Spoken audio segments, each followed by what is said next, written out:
La forme développée d'un nombre. La forme développée d'un nombre, c'est une écriture qui permet de mettre en évidence la valeur de chacun des chiffres dans ce nombre-là. Prenons par exemple 5643. Le 5 est à la position des unités de mille, le 6 à la position des centaines, le 4 à la position des dizaines et le 3 à la position des unités. Un chiffre qui est à la position des unités n'a pas la même valeur que le chiffre qui serait à la position des centaines. Chaque position a une valeur différente. La position des unités vaut 1. La position des dizaines, 10. Centaines, 100. Unité de 1000, 1000. Dizaines de 1000, 10 000. Je pourrais aussi aller, un chiffre qui est à la position des dixièmes vaut 1 dixième. À la position des centièmes, ça vaut 1 centième.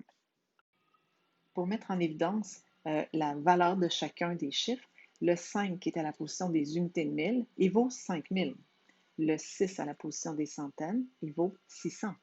Le 4 à la position des dizaines vaut 40 et le 3 à la position des unités vaut 3.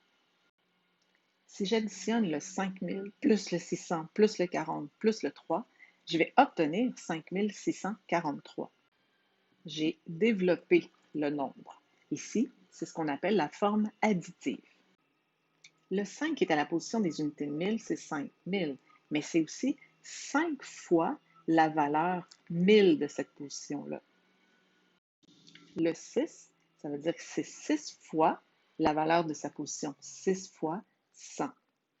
4 fois 10 et 3 fois 1. Encore une fois, si j'additionne 5 fois 1000 plus 6 fois 100 plus 4 fois 10 plus 3 fois 1, je vais encore obtenir 5643. Ici, c'est ce qu'on appelle la forme développée. Et là, tu vois qu'on a mis en évidence le 5, le 6, le 4 et le 3 qui formaient le nombre. Je reviens au tableau des valeurs de position. Tout à l'heure, je t'ai dit, bon, unité, ça vaut 1, dizaine, ça vaut 10, centaine, ça vaut 100. Mais je pourrais aussi dire, ben 1, c'est 10 exposant 0. 10, c'est 10 exposant 1. 100, c'est 10 exposant 2. 1000, 10 exposant 3. Tout comme si je vais dans la partie décimale, un dixième, c'est 10 exposant moins 1. Un centième, 10 exposant moins 2. Donc, je pourrais, au lieu d'écrire 5 fois 1000, écrire 5 fois 10 exposant 3. Au lieu d'écrire 6 fois 100, je pourrais écrire 6 fois 10 exposant 2. 4 fois 10, 4 fois 10 exposant 1. 3 fois 1, c'est 3 fois 10 exposant 0.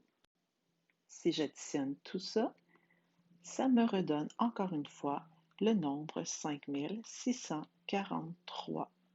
Cette forme-là, on l'appelle la forme développée exponentielle, puisque cette fois-ci, j'ai utilisé les exposants. Tu remarques que comme notre système est en base 10, ce sera toujours des 10 exposant quelque chose pour développer ton nombre. Peux-tu me donner la forme développée de ce nombre? Arrête la vidéo, essaie d'écrire la forme développée et repars la vidéo pour vérifier ta réponse. Ici, je vais jusqu'aux dizaines de mille. 4 fois 10 000 en forme développée exponentielle, ce sera 4 fois 10 exposant 4, plus 8 fois 10 exposant 3, plus 0 fois 10 exposant 2, plus 3 fois 10 exposant 1, plus 5 fois 10 exposant 0, plus 2 fois 10 exposant moins 1, plus 1 fois 10 exposant moins 2. Est-ce que c'est ce que toi aussi tu avais obtenu? Il y a le 0 fois 10 exposant 2. Comme c'est 0 fois quelque chose, je ne suis pas obligée de l'écrire. J'aurais pu écrire comme ceci. Ce serait très bon aussi et j'ai sauvé de l'écriture. Fais juste attention, si jamais tu utilises cette méthode-là, si tu regardes dans la première, j'avais vraiment le 10 exposant 4, 3, 2, 1, 0, moins 1, moins 2. Si tu n'as pas écrit le 0 fois 10 exposant 2, bien, assure-toi de ne pas te tromper là, dans tes exposants, dans ta forme développée.